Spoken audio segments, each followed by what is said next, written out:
चुनिंदा लोग थे। वे चुनिंदा लोगों के जीवन में प्रभु यीशु ने अपने आश्चर्य कर्म को प्रकट किया और उसके चमत्कार होने का अपना एक उद्देश्य था। उसके जीवन में काम होने के लिए अपना एक उद्देश्य था। लाजर जब मुर्दों में से जी उठा, पूरे बेथेनिया गांव को यीशु ने हिलाकर रख दिया। पूरा बेथेनिया गांव यीशु मसीह की उपस्थिति में था। जब यूहन्ना उसका 12 अध्याय उसका पहला वचन को जब आप पढ़ोगे, वहां पर बेथेनिया गांव की पूरी पब्लिक यीशु मसीह के सामने झुक रही थी और चमत्कार को देखकर कह रही थी, ये परमेश्वर का पुत्र है, ये यीशु है, इसको मौत पर अधिकार है, इसको जीवन पर अधिकार है, इसको अद्भुत बातें थी। लेकिन जो यीशु का महान कार्यों को देखने के बाद ये अद्भुत काम उनके जीवनों में प्रकट होता, क्योंकि यीशु का चमत्कार लोगों की जिंदगी को बदलता था, परिवारों को बदलता था, उनका स्वभाव बदलता था। वे अगर अभी तक अपने जीवन में क्रोधी थे तो प्रेम में वो आराधना करते थे, पवित्रताई में वो आराधना करते थे, खुदा की महिमा में वो जीते थे। लेकिन आज चमत्कार होने के बाद एक व्यक्ति के जीवन में खुदा के लिए कोई आदर नहीं है, खुदा के लिए कोई महिमा नहीं है। अपने जीवन में एक व्यक्ति आज अपने जीवन में कहां है, ये सोचने वाला विषय है।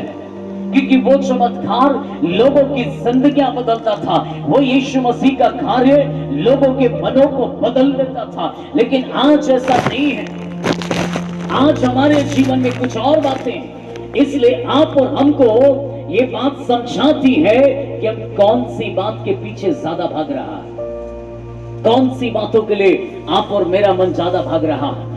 ये सोचने वाला विषय है आप और हमको। तब आगे पढ़ेंगे, दूसरा वचन पढ़ो। इसका 5 का 2 लूका। उसने झील के किनारे 2 नाव लगी हुई। उसने झील के किनारे कितनी नाव थी? 2 नाव लगी हुई देखी। 2 नावें लगी हुई देखी। और मछुए उन पर से उतर कर जाले धो रहे। हाँ, तो 2 नावें हैं। 2 नावों में से एक का चुनाव यीशु मसीह को करना, एक का चुनाव यीशु मसीह को करना। एक थी शमौन की, जिसको हम पतरस कहते हैं, एक थी उसके भाई जब्दी का पुत्र जिसको कहते हैं याकूब। अब ये दोनों का नावें उधर थी। अब इन दोनों की नाव जब वहां पर हैं, उसमें से एक की नाव की चुनाव प्रभु यीशु मसीह को करना है। अब एक नाव की चुनाव जब करना है तो यीशु मसीह एक व्यक्ति है तो एक ही जगह पर बैठ सकता है। 2 नावों पर पैर रखकर यीशु मसीह नहीं चल सकता। तो यीशु मसीह ने भी एक नाव की चुनाव करने के लिए प्रभु यीशु मसीह ने शमौन पतरस की नाव की क्या किया? चुनाव किया। और यीशु मसीह उस नाव लगी हुई देखा तो मछुए उन पर से उतर कर जाल धो रहे थे। ये एक वो दृश्य है जहां दूसरी तरफ एक बड़ी भीड़ है, यीशु के वचन को सुनने के लिए गिरी पड़ रही। दूसरी तरफ ये 2 चुनाव में से एक को यीशु मसीह को करना था। और यीशु मसीह इस एक के चुनाव को करने के लिए यहाँ वो व्यक्ति है जो अपने जीवन के परिश्रम में हारा हुआ है, अपने कामों में हारा हुआ है, जीवन की बातों में असफल हो गया है। अब ये शमौन पतरस के जीवन की यदि बात करें तो ये जाल को धो रहा है अपने घर को जाने के लिए। जीवन की असफलताओं को लेकर घर जाना है, जीवन की बातों को लेकर, असफल बातों को लेकर घर जाना है। इसके पास कोई सफलता नहीं है, रात भर मेहनत किया है, निराशा में अपनी जाल को धो रहा है। लेकिन यीशु मसीह का धन्यवाद हो, यीशु जब भी किसी व्यक्ति की चुनाव करता है, जब भी किसी व्यक्ति के जीवन को यीशु मसीह बुलाता है तो आपके जीवन की गवाह बनने के लिए आपको बुलाता है, आपकी गवाही को बदलने के लिए यीशु मसीह बुलाता है। यहाँ पर पतरस जो था वो हारा हुआ व्यक्ति था, एक हारा हुआ व्यक्ति। यदि आज अपने जीवन की, आपकी किसी भी जीवन की बात करा जाए तो आप कहीं ना कहीं खूंखार थे, कहीं ना कहीं असफल थे, जीवन की बातों में असफल थे, परिश्रम में असफल थे, मेहनत में असफल थे, अपनी पढ़ाई में असफल थे, जीवन की और भी भली बातों में शायद असफल थे, पारिवारिक जिंदगी में असफल थे। लेकिन लड़ाई झगड़े के मामलों में आपका जीवन बहुत शायद ज्यादा हो सकता है। ऐसे समय में आपके लड़ाई झगड़े ज्यादा होने से आपके घर की सफलता नहीं थी वो, आपके जीवन की सफलता नहीं थी वो, आपके परिवार की सफलता नहीं थी वो। लड़ाई झगड़े से परिवार की सफलता नहीं आती, लड़ाई झगड़े से जीवन सफल नहीं होता, लड़ाई झगड़े से परिवार उजड़ता है, जीवन उजड़ता है, जीवन नष्ट होता है, परिवार के लोग छोड़ देते हैं, समाज आपको अपने आप से दूर रखने लगते हैं, क्योंकि किसी भी व्यक्ति को लड़ाई झगड़े से परमेश्वर पसंद नहीं करता, बल्कि परमेश्वर अब आपके टूटे हुए मन को देखता है। क्या कोई ऐसा व्यक्ति है जिसका मन हृदय टूटा हुआ है? क्या कोई ऐसा व्यक्ति है जो सच्चे हृदय से खोज रहा है? क्या कोई ऐसा व्यक्ति है जो जीवन में असफल होकर अपनी जिंदगी की खोज कर रहा हो? यहाँ पर एक व्यक्ति पतरस नामक, समन नामक एक व्यक्ति मिला जो कि अपने जीवन से हारा हुआ है, अपने जीवन की परिस्थितियों से हारा हुआ है, और ऐसे समय में वो सच्चाई की खोज कर रहा है, जीवन की खोज कर रहा है, भलाई की खोज कर रहा है। और वहां पर इसकी नाव पड़ी थी। यीशु ने से कहा, हे शमौन, क्या तू अपनी नाव मुझे दे सकता है? शमौन पतरस जो था मेंटली अपने जीवन में डिस्टर्ब था, अपनी जाल को धो रहा था।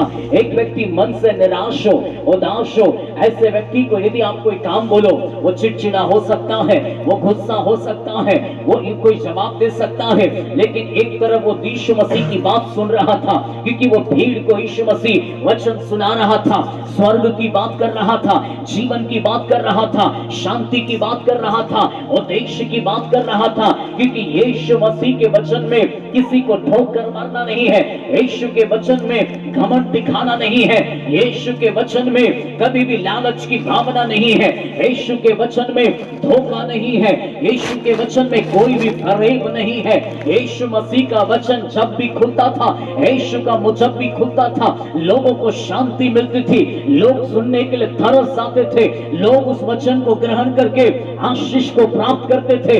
ऐसी बातें लोगों के मनों को लुभाने वाली हो जाती थी। ये बातें सुनकर पतरस भी एक तरफ सुन रहा था, दूसरी तरफ जाल को धो रहा था, और जाल को धोते धोते धोते यीशु ने उसमें से पतरस की नाव को चुन लिया, उसकी नाव को चुन लिया, ताकि परमेश्वर पिता अपनी महिमा को उस नाव में दिखा सके। आपकी हारी हुई जिंदगी जो आप कहते हैं मैं असफल हो गया, उसको इसलिए प्रभु चुनकर लाया कि आपके जीवन में आपको वो जगह पर गवाह बना सके। हालेलुया। यदि आप कहते हैं मेरे जीवन में मैं हार गया हूँ, मेरे परिवार में मैं हारा हुआ हूँ, मेरे जीवन के अंदर मैं असफलता में हूँ, अगर ऐसी बात आपके जीवन में आप कहते हैं, तो यीशु ने आपको अपनी जीवन में घमंडी होने के लिए नहीं बुलाया, बल्कि यीशु ने आपको अपने जीवन में बुलाया इसलिए कि वो अपने लिए एक चमत्कार करके गवाह बना के खड़ा करें। हालेलुया। तो आपके ऊपर डिपेंड करता है कि मैं यीशु मसीह के हाथ में हो जाऊं और यीशु मसीह के हाथ में मैं अपनी नाव को दे दूं। यहां पर मांगने वाला का भी एक पड़ाव था। जब यीशु ने नाव मांगी, पतरस ने उसको मना नहीं किया, पतरस ने उसको मना नहीं किया, बल्कि अपनी नाव यीशु को दे दिया है। Hallelujah, hallelujah. अपनी नाव उसने किसको दे दिया है? बोलो, यीशु को। किसको दे दिया है? यीशु को। यीशु को। आज यीशु आपकी जिंदगी को मांगे तो क्या आप उसको दे देंगे? प्रभु ये जीवन में आपको देता हूं। आखिरी गाना सेवक राजेश जी ने आपके सामने गाया, वास्तव में आपको समर्पण करने वाला वो गीत है कि प्रभु ये जीवन में आपके हाथ में दे देता हूं, इसको तू जैसा चाहता है क्या वैसा चलाने के लिए प्रभु तू तैयार है?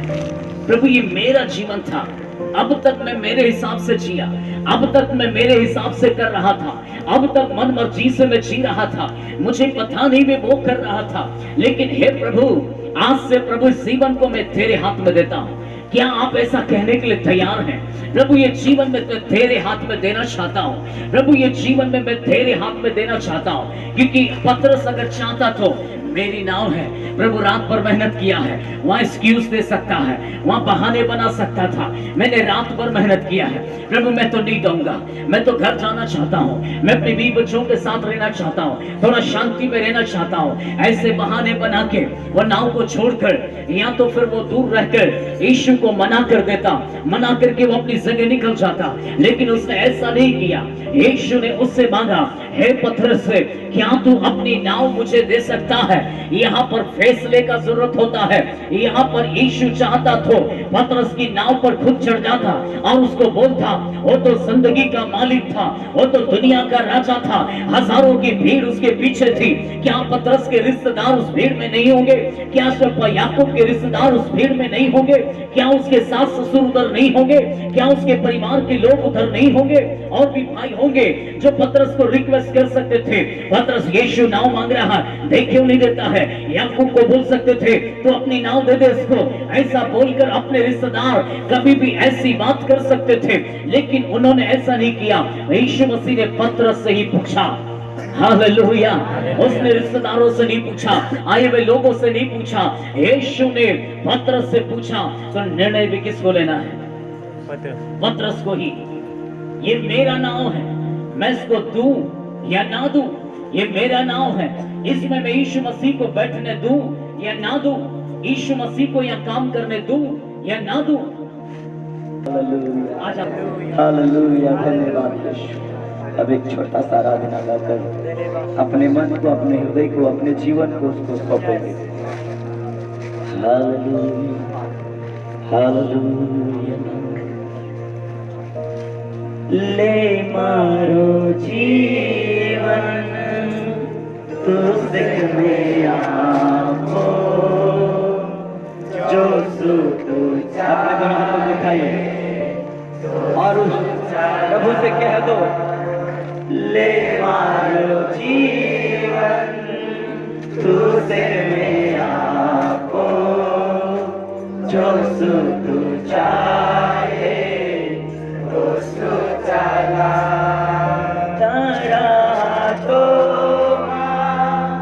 जीवन यो मारो, तारा तो मोने मारो, तारा तो जीवन यो मारो, तारा तो मोने मारो, ले मारो जीवन तुझसे में आपो, जो सुख चाहे तो सुख चला। ले मारो जीवन तुझसे में आपो, जो सुख चाहे तो सुख चला। तारा हाथों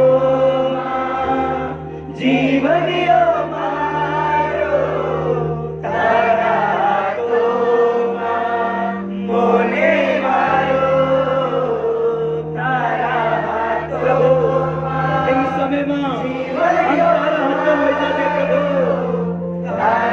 हमरा मन का दे, हमरा जीवन का दे,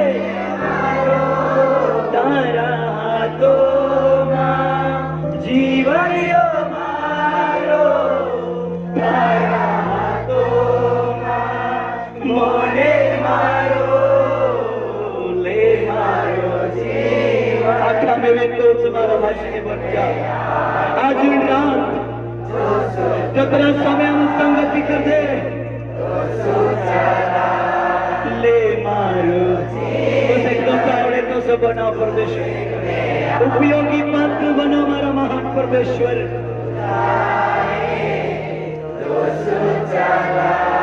पापो माहो तो जीवन यो मारो, दुखों से भरे लो हो तो पूरो।